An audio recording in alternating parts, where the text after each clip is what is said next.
Irmãos queridos, que bom podê-los vê-los em paz e harmonia mais uma vez. Que façamos jus a continuar sobre as bênçãos e o amor profundo que o Cristo cósmico tem por todos nós, como também pelos seus mensageiros celestes e a falange do nosso benfeitor querido Francisco de Assis. Uma noite especial para todos nós. É a última quinta-feira do mês, quando a regional honrada se sente em visitar a casa de Francisco de Assis. A temática que será desenvolvida na noite de hoje pelo nosso Francisco vai tratar do meu reino não é deste mundo, né? E o Francisco vai abordar o eixo que realmente pauta os ensinos do nosso Cristo cósmico.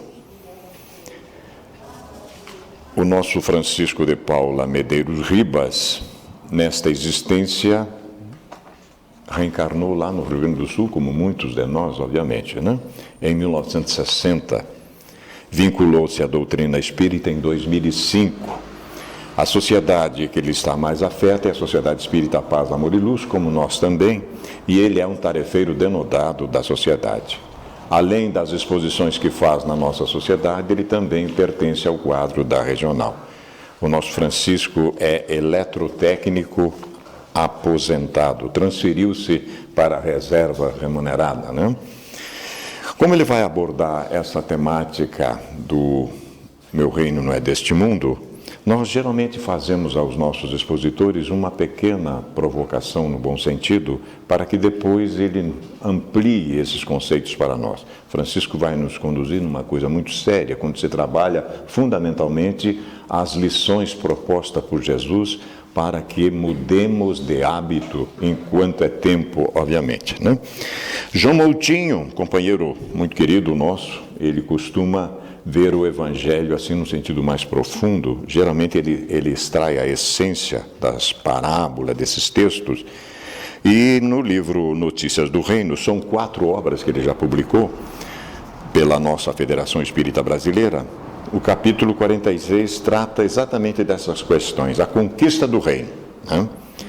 Aí ele diz o seguinte: sob o imperativo da cultura terrena, o termo reino recorda sempre o trono, o cetro e a coroa de ouro com que os déspotas se mostram no mundo dos excessos, das fantasias e das extravagâncias, exibindo poder e arbitrariedade, semeando terror, fome e miséria. E não era diferente para os discípulos, que estavam também tentando entender que reino era esse que Jesus falava, né?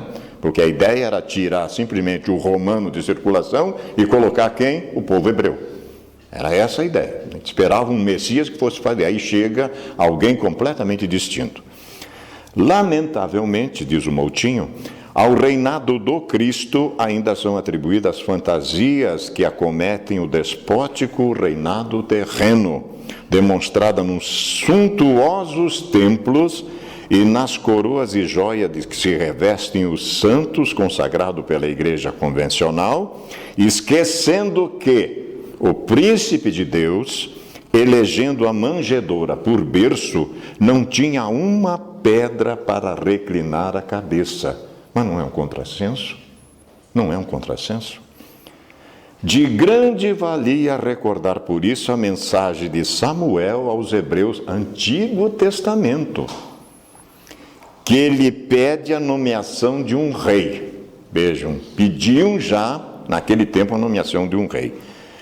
Aí o Senhor manda vos dizer como o rei vos há de tratar. Ah, vocês pedem um rei?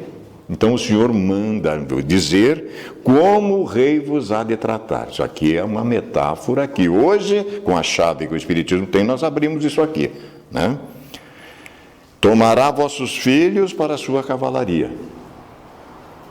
empregá-los-á em sua lavoura na fabricação de armas de guerra. Fará de suas filhas perfumistas e concubinas. Tomará o melhor de vossos campos, de vossas vinhas e de vossos olivais, e os dará aos seus ministros e aos seus eunucos. Eu estou vendo essa história hoje. Eu estou vendo hoje, agora.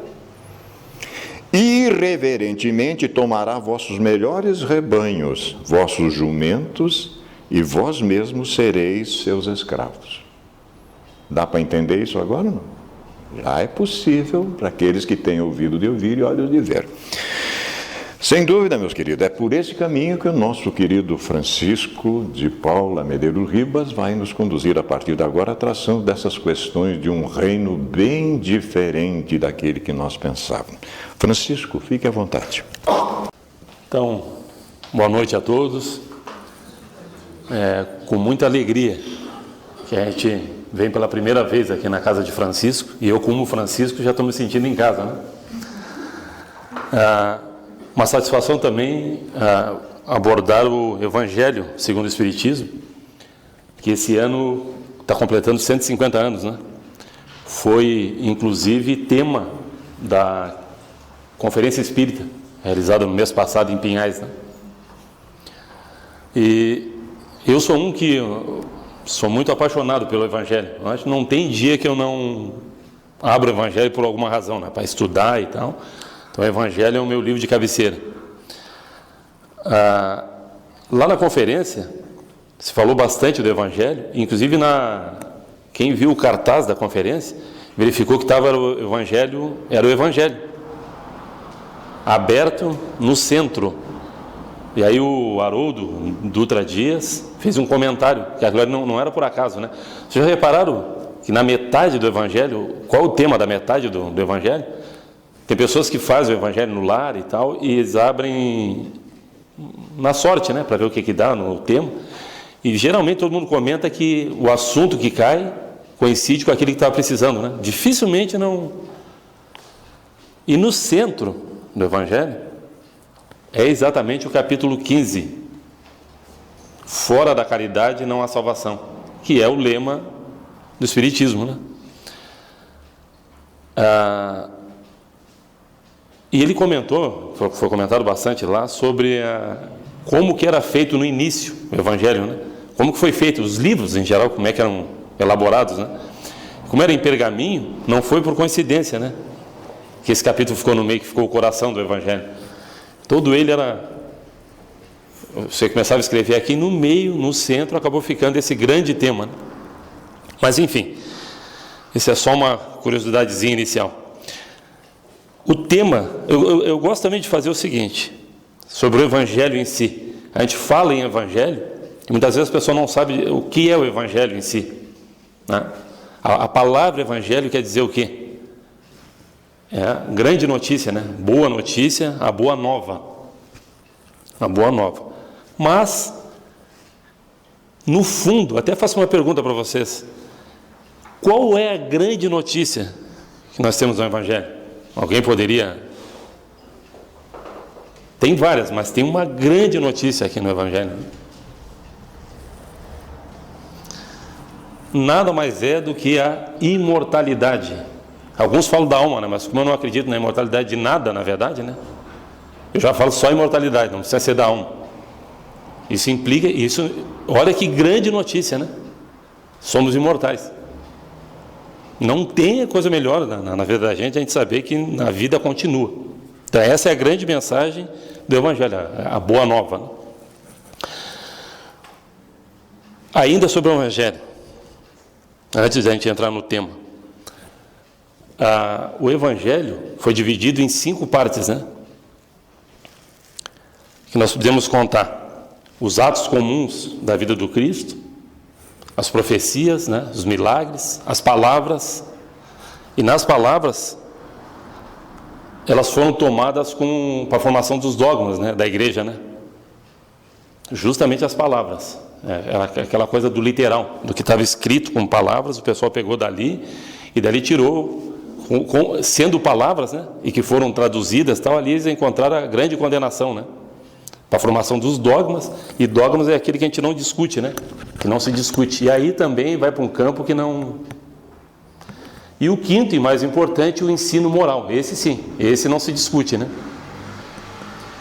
Não há discussão sobre o ensino moral do Cristo, né? Todas as religiões, todas as igrejas pegam o ensino moral e a partir dali pregam. Mas embora muitos não entendam, né? Se fala muito do ensino moral, E aí vem o Espiritismo e nos traz a grande chave, né? A partir daí, o ensino moral com a parte da imortalidade da alma já torna a coisa um pouquinho melhor, né? Então, entrando agora então no nosso tema, a frase "meu reino não é desse mundo". Aqui no livro, no Evangelho, ele traz aqui, também na elaboração do tema, que são 28 capítulos, né? Esse é o segundo. O 28º é o capítulo das preces, né? O resto são tudo máximas de Jesus. Os 27 tratam das máximas de Jesus, explicadas por Allan Kardec, e, ao final das contas, tudo são trechos bíblicos, né? E no final, ainda com instrução dos espíritos. Os próprios espíritos vêm dar uma luz sobre o tema, né? No caso aqui, do meu reino nesse mundo, no Evangelho, ele coloca aquela passagem de Pilatos, mas nós vamos falar de outro. Nós não vamos pegar que está aqui. Nós vamos pegar o diálogo de Jesus com o sacerdote Hanan.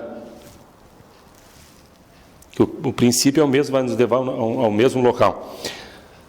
Então, naquele tempo, Jesus se deslocava da Galileia para Jerusalém, e aí, assentado às portas do templo, não muito longe dele, estava um grupo de sacerdotes e pensadores, naquele momento sem fazer nada.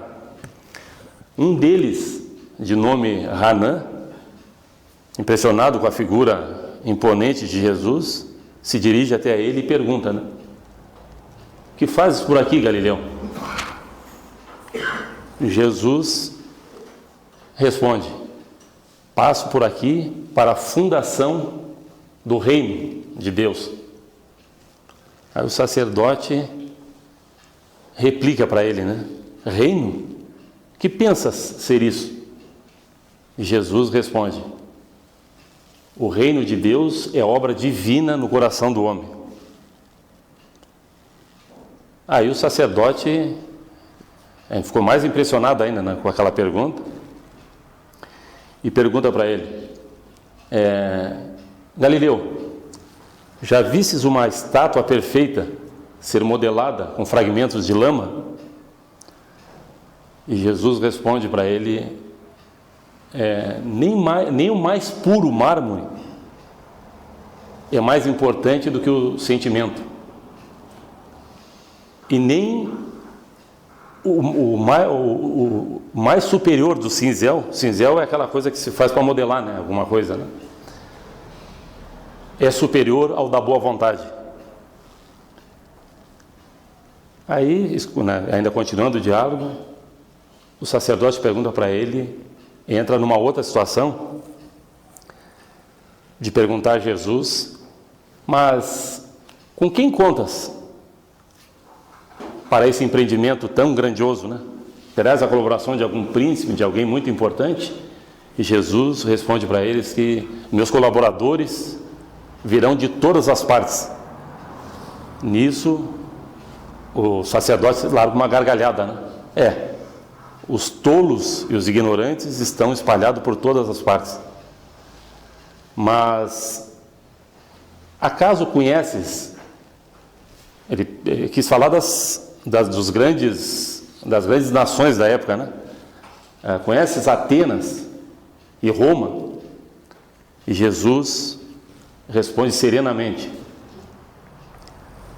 "Conheço o amor e a verdade." Mesmo assim, não se deu satisfeito, o sacerdote perguntou para ele: "Mas conheces as regras do templo e os códigos imperiais?" E Jesus finaliza dizendo: "Conheço ou sei da vontade do Pai a meu respeito." O sacerdote sai meio indignado e vai embora. E Jesus prossegue, e quando se encontra em Cafarnaum, próximo já do lago de Genezaré, encontra ali dois pescadores, né? André e Simão Pedro. E aí faz o convite para eles: já começando para a formação do colegiado, né, dos 12 apóstolos. Né? Aí chega até eles e pergunta: André, Simão, quereis seres meus discípulos na formação do reino? Eles impressionados, né? Porque parecia que conheciam, embora nunca tenham visto Jesus, mas aquela figura doce, parecia que já era alguém do conhecimento deles. Aí André fica impressionado, né, com o reino e tal, também pensando num reino externo, um reino material. Acha que Cafarnaum, ele comenta que Cafarnaum é tão pequena, tem tão poucas casas, né, um reino aqui. E Simão Pedro fala para ele: não, André, mas o lago é muito grande e tem várias cidades na beira do lago, podemos reunir todas elas. E aí Jesus então dá um tempo, né, na conversa e continua a sua caminhada até formar os 12 apóstolos, né? E fica 3 anos, né? São 3 anos no seu colegiado, e forma o reino, e com dificuldades ainda, porque sempre os apóstolos pensando em externo, e o reino é obra divina no coração do homem, né? Bom, com essa explicação dessa passagem, a gente já pode ver que Jesus falava da vida futura, e uma obra interna, não uma obra fora. E se a gente for levar para os dias de hoje ainda, né? Como é que será que está o reino de Deus dentro da gente mesmo? Né? A gente pode até avaliar, já verificar o que temos feito, né?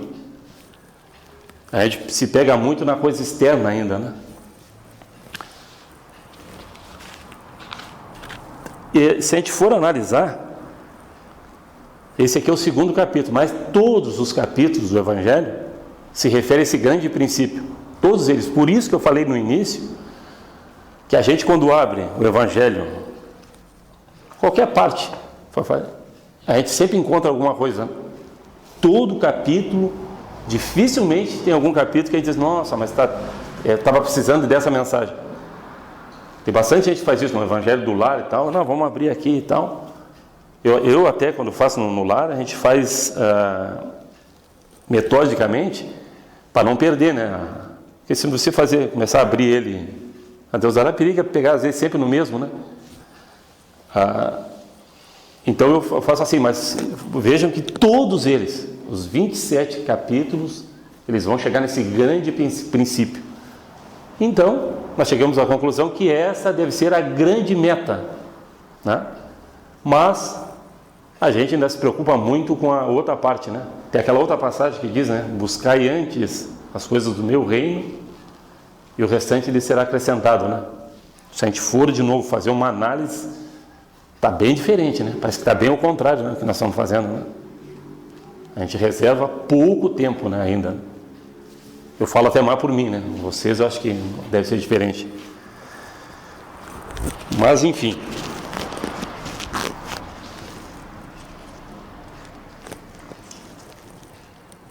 Bom, vamos falar um pouquinho então, continuando aqui, da época passada, então, falando um pouquinho do Antigo Testamento, porque os judeus, eles acreditavam em Deus, mas a ideia que eles tinham de Deus era um pouco ainda conturbada, né? Não era uma ideia precisa.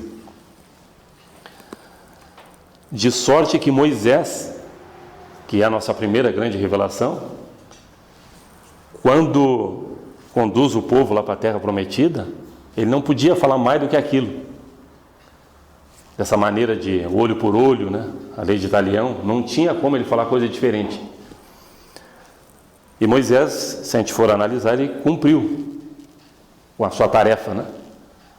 E posteriormente vem Jesus. Jesus, já o povo um pouco melhor, né? Porque aquele povo, o de Moisés, na verdade, eles acabaram. Moisés, o que ele podia fazer naquela altura com o povo era caminhar com eles, como caminhou 40 anos, de maneira que ele desencarnasse, porque não tinha muito o que fazer com aquele. Nisso se renovaria, tanto que o próprio Moisés, né, não chegou à Terra Prometida, ele próprio, né, cumpriu a missão de fazer o povo com muita dificuldade, mas cumpriu, e anuncia Jesus. Jesus, o povo um pouco melhor, mas ainda não estava pronto, vem e muda completamente a figura, né? Vem nos falar então do amor. Já não é mais o olho por olho, dente por dente, né? Já é aquela coisa do... Se lhe feriram uma face, mostra a outra. Está mostrando, né? E assim nós vamos caminhando. E Jesus também promete, faz a promessa, depois do que viria um Consolador. Queria fazer o povo recordar das coisas que ele tinha falado e ia ensinar muito mais.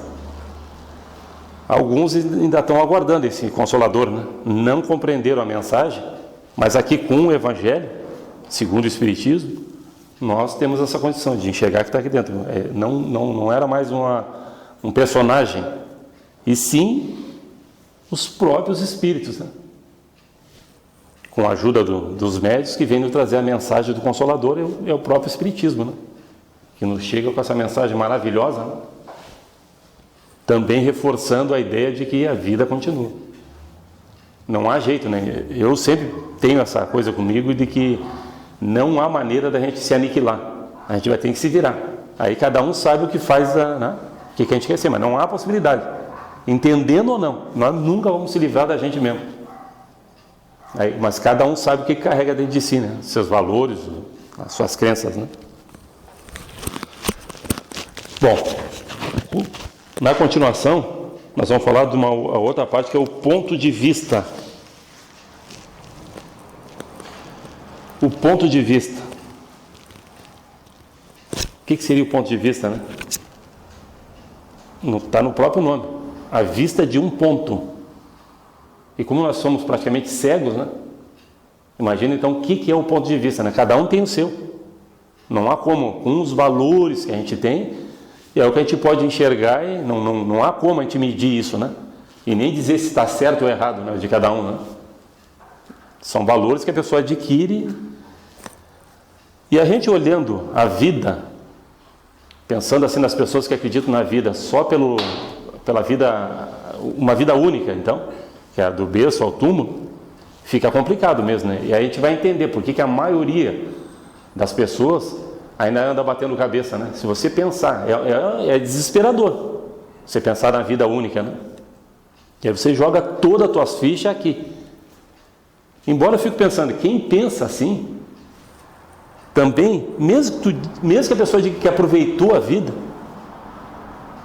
se fosse uma vida única e terminaria, o que adiantou aproveitar? Também não teria sentido, né? Mesmo que a vida fosse só essa mesmo, então não teria valor nenhum também o aproveitamento, porque terminou. E a gente não consegue pensar em término. Por mais que a gente queira, estando encarnado, por mais que você pense em fim, que eu tenho que pensar em fim. Então terminou inclusive a dor. Se fosse assim, dá até para a gente pensar que não seria tão ruim também, né? Eu me livraria de tudo. E como a gente pensa na vida material, de que nós vamos envelhecendo e com a velhice vem vindo os problemas também, né? No físico, da dor e tal, que seria terminou tudo, não tem mais dor, não existe mais nada. Bom, mas a gente sabe que não é assim, né? Ela continua e não muda nada, né? Esses valores que eu levo, não vai... Eu assisti há pouco o filme A Vida Continua, e aí a personagem principal, a Evelina, ela foi fazer uma cirurgia difícil e tal, e ela, na verdade, desencarnou na cirurgia, mas como não muda muito, ela, quando despertou, estava num hospital, num outro quarto, e ela achou que a cirurgia tinha sido bem sucedida, né? Estava muito feliz, né? Ela, nossa, que bom, agradeceu a Deus e tal, mas ela já tinha desencarnado. Isso dá para dar uma ideia para a gente de que a mudança ela é bem, quase nada. De sorte que tem muita gente que desencarna e não percebe que já desencarnou. Porque é uma continuação mesmo, né? Continua com o perispírito igualzinho, não muda nada. É que nem falando aqui dos judeus também lá no ponto de vista, os judeus também pensavam que os anjos eram seres privilegiados da criação. Então, como se Deus criasse alguns com privilégio. Já vou criar uns anjos aqui e tal. Não funciona, né?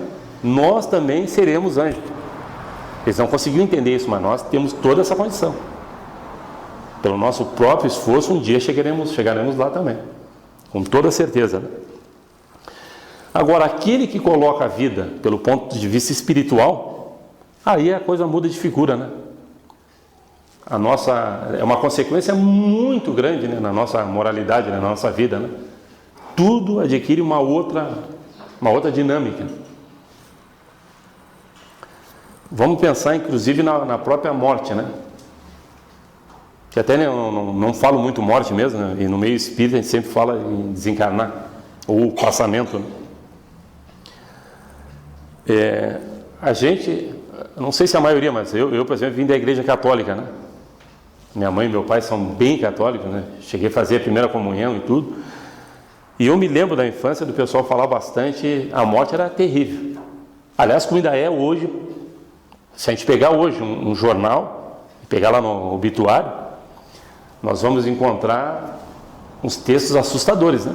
Porque o pessoal coloca lá, família transtornada. Né? Essas coisas assim, terríveis, né, de colocar, né? Quer dizer, gente que não entendeu ainda, né? O pessoal ainda não compreende, né? É certo que é um afastamento, né? E que é uma saudade e tal, mas ela fica por aí, mais ou menos, né? Eu sempre meço a morte, eu consigo entender a morte como como se fosse assim, quando alguém vai viajar, um ente querido que convive com a gente vai viajar, né? Então vai se afastar por um tempo da gente, sempre dá aquele aperto, né? Quando você se despede, vai ficar um tempo das pessoas que convivem com a gente. Então, eu acho que essa é a medida mais correta que tem, porque realmente é isso que vai acontecer, né?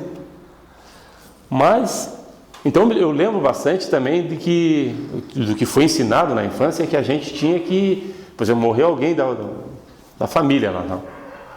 O pessoal se vestia de preto e era obrigado a ficar triste por um ano, mais ou menos, né? Era uma tristeza total, não tinha como. E a gente, sem compreender, foi seguindo isso, né? Você internaliza aquilo e foi achando que era assim, né?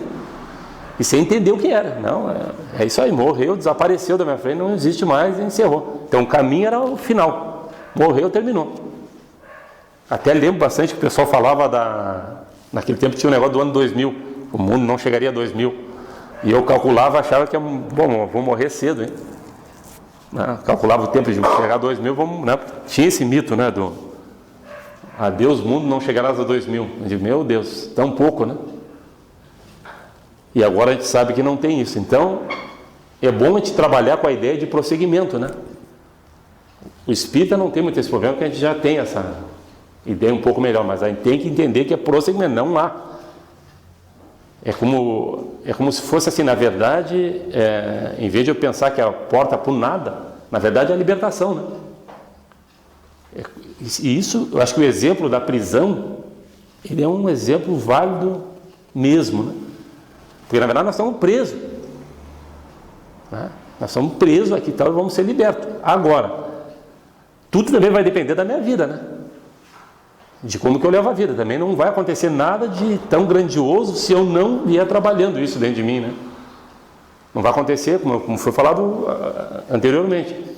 Se eu não entender isso e levar minha vida toda errada, ela vai continuar toda errada no outro lado. E assim a gente vê, já dá para ampliar um pouquinho na parte de reencarnação. Quantas pessoas que continuam a mesma, 5, 10 encarnações, ela vem, continua aqui teimando e tal, porque na verdade a vida aqui, ela é feita de muitas atrações, né, distrações, né? Então você vem para cá, na verdade tem todo um plano lá em cima e eu acabo me esquecendo, né, do plano. Venho para cá e aí passo encarnações, uma atrás da outra, igualzinha, a mesma figura. Você não consegue dar um avanço, né? E por que tudo isso? Tudo por culpa também do nosso primarismo, né? Fomos criados simples e ignorantes, né? E até a gente atingir, claro que agora nós já estamos numa idade que já devíamos estar um pouco melhor, né? Toda essa coisa do instinto animal ainda da gente, né? Que a gente reage mais, né? Em vez de agir, usar o discernimento, né? Para alguém, não, qualquer coisa você reage, né? Se alguém lhe insulta tal, a primeira coisa é responder. Mas como nós estamos na idade da razão, a gente poderia já, na hora, frear isso aí. Nem que fosse pelo menos no pensamento, né? Você não precisa mais, né? Porque tem muitos que agem mesmo, né? Você reage, o cara te dá um soco, você volta com outro, pior ainda, né? Mas agora, se a gente conseguir recuar um pouquinho e já pelo menos ficar no pensar, não vou, eu já posso discernir que isso não vai me levar a lugar nenhum, né? E aí conseguir apaziguar mais um pouco, né? Bem, então o grande problema nosso é isso aí, a gente mudar essa coisa com relação à morte, a nossa postura em relação à morte, enfermidade, doença.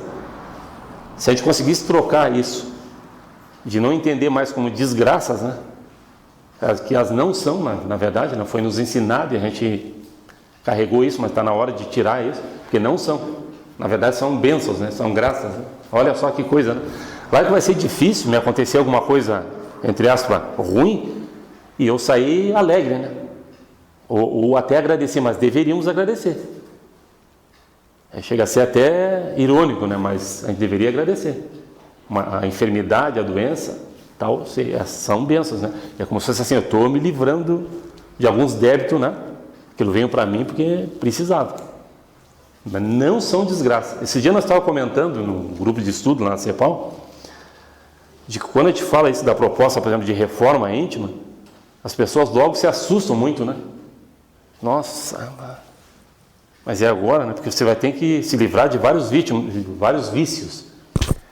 E aí as pessoas, aí tem um companheiro nosso que comentou assim, mas é muita renúncia, né? E é um sacrifício isso. E aí eu fiquei pensando assim, né? É outra coisa que a gente tem que mudar, né? A palavra não é sacrifício. Se eu estou me livrando de vícios, é benefício, né? É o contrário. Mas na verdade a gente não quer se livrar.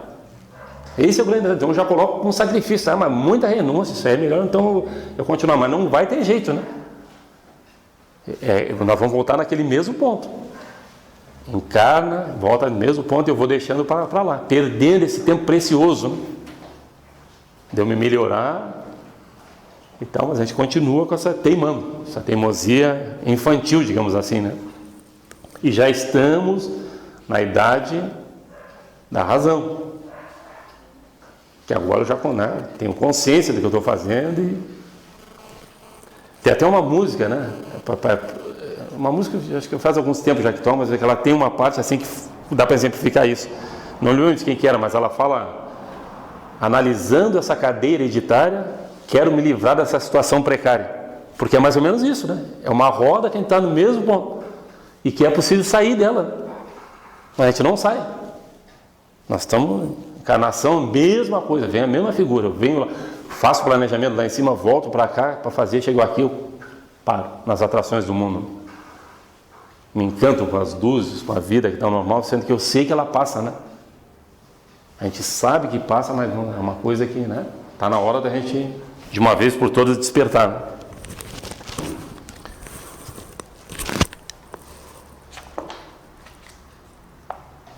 Bom, já caminhando então para o nosso encerramento, nós vamos fazer aqui tem o final, que é a instrução dos espíritos, muito importante, né? Também são coisas que a gente não dá muita atenção, mas veja que é uma mensagem lá de cima, né, para nós, né? Isso não é de uma coisa comum. E aqui vai falar de uma princesa, uma rainha de França. Olha só o que ela nos diz. Quem melhor do que eu pôde compreender a verdade dessas palavras do nosso Senhor? O meu reino não é desse mundo. O orgulho me perdeu na terra. Quem, pois, compreenderia o nenhum valor dos reinos da terra, se eu não o compreendia? Que trouxe eu comigo na minha realeza terrena? Nada, absolutamente nada. E como para tornar mais terrível a lição, ela nem sequer me acompanhou até o túmulo. Rainha entre os homens, como rainha julguei que penetrasse no reino dos céus? Que desilusão, que humilhação, quando em vez de ser recebida aqui qual soberana, vi acima de mim, mas muito acima, homens que eu julgava insignificantes e aos quais desprezava, por não terem sangue nobre. Como então compreendi a esterilidade das honras e grandezas com que tanta avidez se requestram na terra. Para se granjar um lugar nesse reino, são necessárias a abnegação, a humildade, a caridade em toda a celeste prática, a benevolência para com todos. Não vos pergunta o que fostes, nem que posição ocupastes, mas quem bem fizeste, quantas lágrimas enxugastes. Ó Jesus, tu disseste, teu reino não é deste mundo, porque é preciso sofrer para chegar ao céu, de onde os degraus de um trono a ninguém aproximam. A ele só conduz as veredas mais penosas da vida. Procurai-lhe, pois, o caminho através das urzes e dos espinhos, não por entre flores.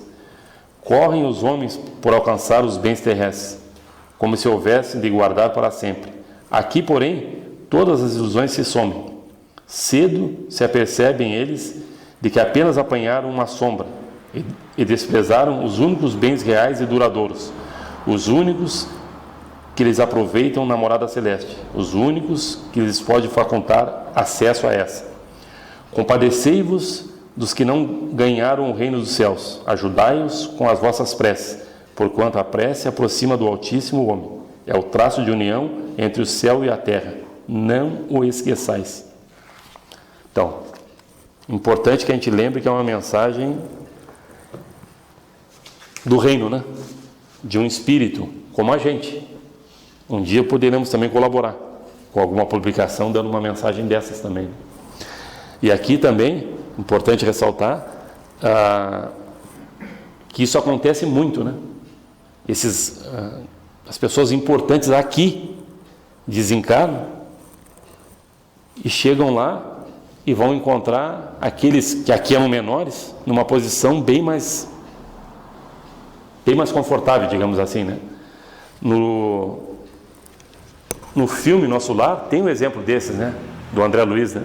Daquela senhora que ele atendia ela, na verdade não atendia, né? Ele não gostava de atender ela. Mas a senhora gostava muito dele. E ele, quando chega lá, no mundo espiritual, ela encontra ele numa visita. Ela já estava num lugar melhor. E ela enxerga, reconhece ele. Oh, senhor André, mas o senhor por aqui? O senhor já deve ter vindo aqui já direto para cá, né? E aí que ele se tocou. Como assim? Primeiro para cá ele não tinha vindo, né? Ele tinha passado por toda aquela...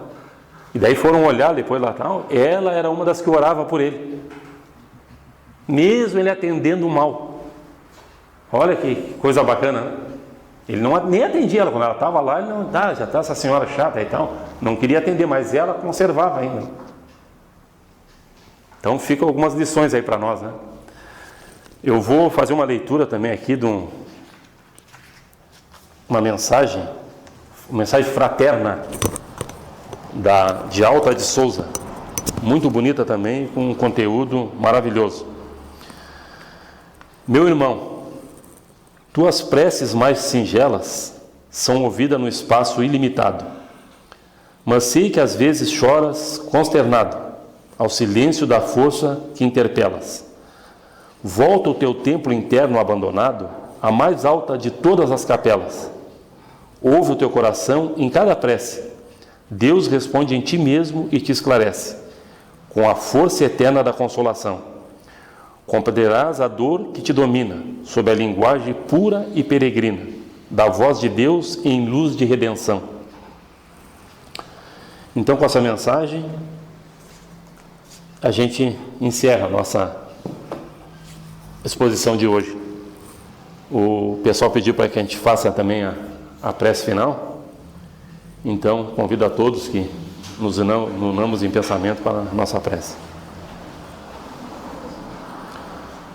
Não há mais dúvidas, Pai. Estamos convictos da sua justiça e bondade infinita. Que possamos manter a alegria e o bom ânimo em todos os momentos da nossa vida. E assim, sermos capazes de auxiliar na construção de ambientes verdadeiramente fraternais. Que assim seja, Senhor. Muito obrigado a todos e muita paz.